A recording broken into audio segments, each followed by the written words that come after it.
Hi friends, అందరూ ఎలా ఉన్నారు?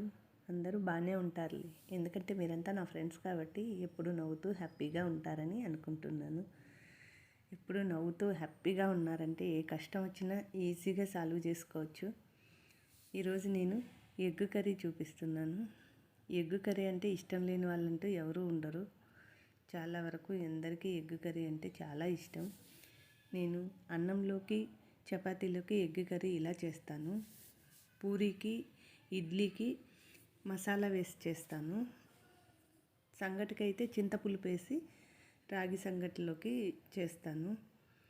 చాలా బాగుంటుంది. ఏ విధంగా చేసినా చాలా సూపర్ అనిపిస్తుంది.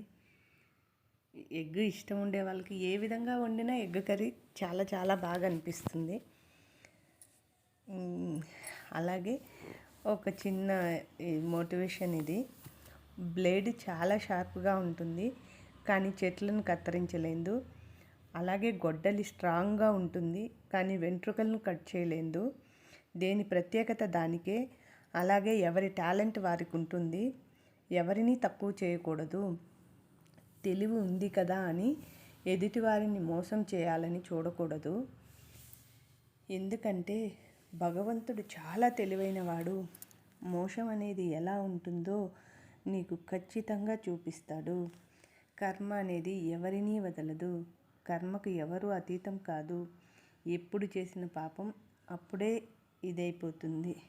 కాబట్టి మనకు తెలివి ఉంది కదా అని ఎదుటి వ్యక్తిని మోసం చేయాలని చూడకూడదు. సరేనా ఫ్రెండ్స్? మన తెలివి మనకు మంచి చేయడానికే ఉపయోగపడాలి, ఇతరులకు మంచి చేయడానికి ఉపయోగపడాలి.